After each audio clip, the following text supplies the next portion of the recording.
यात्रा एक दिन के विश्राम के बाद शुक्रवार को जम्मू कश्मीर के बनिहाल से आज फिर शुरू होगी। भारत जोड़ो यात्रा आज 9 बजे शुरू होगी और आज फिर राहुल गांधी प्रेस कॉन्फ्रेंस करेंगे। यात्रा अपने अंतिम चरण के लिए आज कश्मीर घाटी में प्रवेश करेगी। आगामी 30 जनवरी को श्रीनगर में एक रैली के बाद ये यात्रा समाप्त हो जाएगी। कांग्रेस नेता जयराम रमेश ने कहा कि भारत जोड़ो यात्रा ने जम्मू कश्मीर के विभिन्न जिलों में तकरीबन 90 किलोमीटर की दूरी अब तक तय कर ली है। बोर्ड परीक्षा से पहले प्रधानमंत्री नरेंद्र मोदी परीक्षा पर चर्चा करने वाले हैं। करीब 200 स्कूल टीचर्स और स्टूडेंट्स इस इवेंट में शामिल होंगे। शिक्षा मंत्रालय की ओर से दी गई जानकारी के मुताबिक इस इवेंट में कला उत्सव प्रतियोगिता के लगभग 80 विजेता और देश भर से 102 छात्र और शिक्षक भी हिस्सा लेंगे। ये 200 छात्र और शिक्षक 26 जनवरी गणतंत्र दिवस परेड देखने पहुंचे थे और अब बीटिंग द रिट्रीट में भी शामिल होंगे।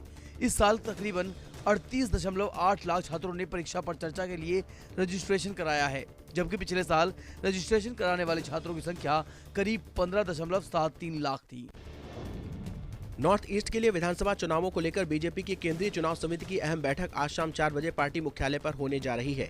सीईसी की बैठक की अध्यक्षता पार्टी के राष्ट्रीय अध्यक्ष जेपी नड्डा करेंगे। सूत्रों की माने तो इस बैठक में प्रधानमंत्री नरेंद्र मोदी, पार्टी अध्यक्ष जेपी नड्डा, केंद्रीय गृह मंत्री अमित शाह समेत चुनाव समिति के सभी सदस्य शामिल होंगे। इस मीटिंग में त्रिपुरा, नागालैंड और मेघालय चुनाव के उम्मीदवारों के नाम पर मंथन होगा, जिसके बाद उम्मीदवारों की फाइनल लिस्ट जारी की जाएगी। दिल्ली नगर निगम में करारी हार का सामना करने के बाद बीजेपी आज और कल प्रदेश कार्यकारिणी की 2 दिवसीय बैठक करने जा रही है। अनुराग ठाकुर की अध्यक्षता में होने वाली इस बैठक में कई महत्वपूर्ण मुद्दों पर चर्चा हो सकती है।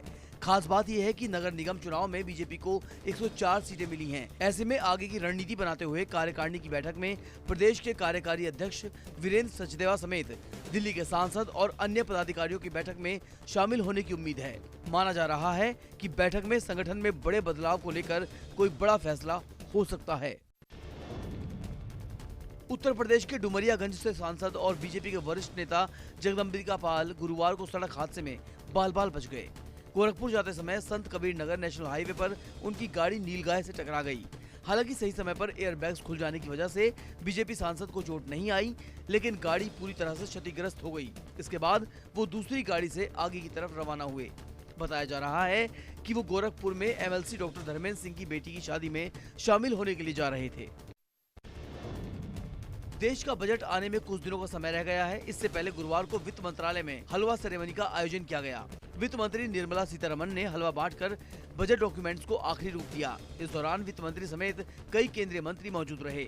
सभी ने हलवे का स्वाद चखकर कार्य को आगे बढ़ाया। बता दें कि परंपरागत रूप से बजट दस्तावेज को अंतिम रूप देने से पहले ये समारोह आयोजित किया जाता है। 2 साल बाद एक बार फिर वित्त मंत्रालय में बजट तैयार करने से पहले हलवा सेरेमनी मनाई गई। गौरतलब है कि इस बार बजट सत्र 31 जनवरी से शुरू होकर 6 अप्रैल तक चलेगा। दिल्ली के मुख्यमंत्री और उपराज्यपाल के बीच चल रहे टकराव के बीच एलजी विनय कुमार सक्सेना ने सीएम अरविंद केजरीवाल को मिलने का समय दे दिया। एलजी ने आज शाम 4 बजे केजरीवाल को मिलने का वक्त दिया। एलजी ने कहा कि केजरीवाल अपनी पूरी कैबिनेट या फिर कोई भी 10 विधायकों के साथ आ सकते हैं। एलजी से मुलाकात का समय मिलने के बाद सीएम केजरीवाल का बयान भी सामने आया। एलजी से मिले रिस्पांस पर उन्होंने कहा, शुक्रिया एलजी साहब, मैं कल पंजाब जा रहा हूं, इसलिए मीटिंग के लिए नहीं आ पाऊंगा। आपसे दूसरा समय देने की गुजारिश कर रहे हैं।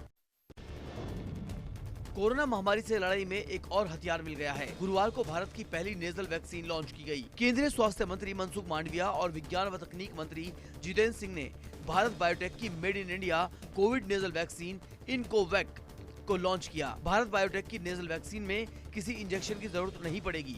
ये नाक में ड्रॉप के जरिए दी जाएगी। भारत बायोटेक के मुताबिक सरकार को नेजल वैक्सीन इनकोवैक की एक डोज 325 रुपए में मिलेगी, जबकि निजी अस्पतालों में 800 रुपए में पड़ेगी। मेयर पद की लड़ाई अदालत की चौखट पर पहुंच गई है। आम आदमी पार्टी की मेयर पद की उम्मीदवार शैली ओबरॉय ने मेयर चुनाव को लेकर सुप्रीम कोर्ट का दरवाजा खटखटाया है। उन्होंने अदालत से समय पर और तरीके से मेयर का चुनाव कराने का आदेश देने की मांग की है। आप प्रत्याशी शैली ओबरॉय ने सुप्रीम कोर्ट में दायर याचिका में बीजेपी पर जानबूझकर चुनाव टालने का आरोप भी लगाया है। इस मामले में अब जल्द सुनवाई हो सकती है। बता दें कि दिल्ली बीजेपी और आप के बीच मेयर, डिप्टी मेयर और स्टैंडिंग कमेटी के 6 सदस्यों के चुनाव को लेकर 1.5 महीने से ज्यादा समय से घमासान जारी है। भारत ने गुरुवार को 74वां गणतंत्र दिवस मनाया। इस मौके पर कर्तव्य पथ पर परेड निकाली गई। इस परेड में स्वदेशी सैन्य पराक्रम और नारी शक्ति की ताकत नजर आई। आसमान में प्रचंड और राफेल समेत 50 विमानों की उड़ान ने सीमाओं से परे भारतीय वायुसेना की शक्ति प्रदर्शित की। 90 मिनट की परेड में 23 झांकियां दिखी। इनमें राज्यों की और मंत्रालयों विभागों की झांकियां शामिल रहीं। जहां यूपी की झांकी में अयोध्या की झलक दिखी, तो वहीं गृह मंत्रालय द्वारा नशा मुक्ति भारत की झांकी और केंद्रीय सशस्त्र पुलिस बल की झांकी, तो वहीं गृह मंत्रालय द्वारा नशा मुक्त भारत की झांकी और केंद्रीय सशस्त्र पुलिस बल की झांकी में नारी शक्ति को दर्शाया गया। आखिर में भारतीय सेनाओं के 50 विमानों ने फ्लाई पास्ट किया। पंजाब के लोगों को आम आदमी पार्टी की सरकार आज बड़ी सौगात देने जा रही है। दरअसल आज मुख्यमंत्री भगवंत मान 400 आम आदमी क्लिनिक का उद्घाटन करेंगे। इस दौरान दिल्ली के मुख्यमंत्री और आम आदमी पार्टी के संयोजक अरविंद केजरीवाल मुख्य अतिथि होंगे। बता दें कि इससे पहले आप सरकार ने पहले चरण में बने 100 आम आदमी क्लिनिक का उद्घाटन पिछले साल 15 अगस्त को स्वतंत्रता दिवस के मौके पर किया था। अब 400 नए क्लिनिक खुलने के बाद पंजाब में कुल आम आदमी क्लिनिक की संख्या 500 हो जाएगी। केंद्रीय गृह मंत्री अमित शाह आज एक महीने में दूसरी बार चुनावी राज्य कर्नाटक का दौरा करेंगे। अमित शाह आज हुबली पहुंचेंगे और 28 जनवरी की सुबह 2 कार्यक्रमों में हिस्सा लेंगे। अमित शाह कुंदागोल में बीजेपी के विजय संकल्प अभियान में हिस्सा लेंगे और शहर के शंभुलिंगेश्वर मंदिर में पूजा अर्चना करेंगे। इसके बाद शाह धारवाड़ ग्रामीण क्षेत्र के अंतर्गत आने वाले कुंडागोल विधानसभा क्षेत्र में करीब 1.5 किलोमीटर के रोड शो में हिस्सा लेंगे। कुंडागोल से शाह एक रैली में भाग लेने के लिए हुबली जाएंगे, जो बीजेपी की जन संकल्प यात्रा का हिस्सा है। बंगाल के राज्यपाल सीवी आनंद बोस गुरुवार रात दिल्ली दौरे पर निकले। आज आनंद बोस उपराष्ट्रपति जगदीप धनखड़ और केंद्रीय गृह मंत्री अमित शाह से मुलाकात कर सकते हैं। सूत्रों की माने तो राज्यपाल बोस की कार्यशैली से पंजाब बीजेपी के नेता खुश नहीं है। गुरुवार को राज्यपाल ने राजभवन में हेटखोरी रस्म का आयोजन किया था। इस कार्यक्रम में पश्चिम बंगाल की मुख्यमंत्री ममता बनर्जी भी शामिल हुई थी। हालांकि बंगाल बीजेपी से कोई नेता कार्यक्रम में नहीं पहुंचा है। इसे लेकर राजनीतिक गलियारों में तमाम तरह की चर्चाएं हो रही हैं।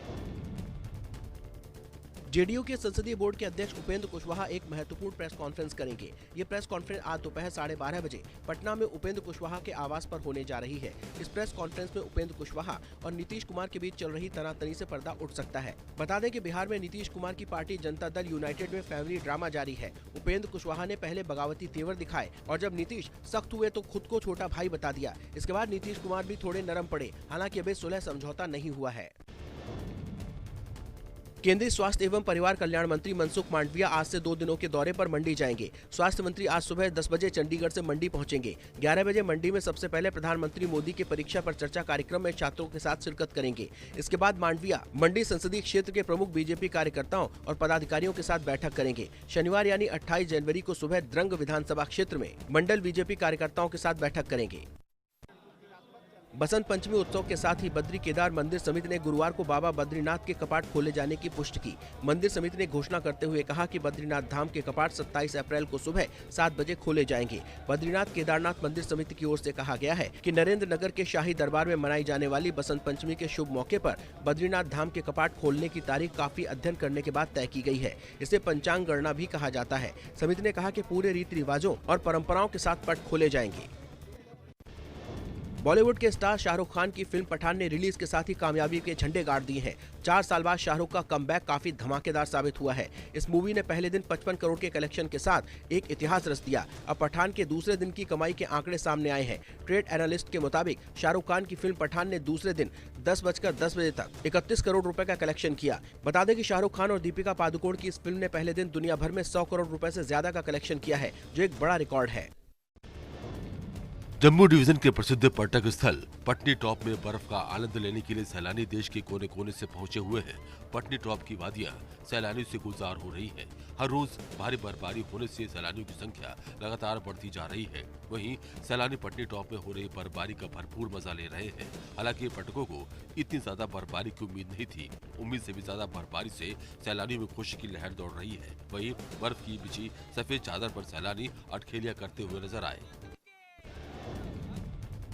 झारखंड की राजधानी रांची में पुलिस को बड़ी कामयाबी मिली है, जहां पुलिस ने 10 लाख के इनामी PLFI रीजनल कमांडर को उसके एक सहयोगी के साथ गिरफ्तार किया है। वहीं गिरफ्तार उग्रवादी के पास एक राइफल, 2 बंदूक, 10 कारतूस और कई मोबाइल फोन समेत PFLI के पर्चे बरामद किए गए हैं। आपको बता दें, पुलिस को सूचना मिली थी कि PLFI के उग्रवादी अनगढ़ा इलाके में किसी बड़ी घटना को अंजाम देने के लिए घूम रहे हैं, जिसके बाद टीम गठित कर दोनों उग्रवादियों को गिरफ्तार किया गया।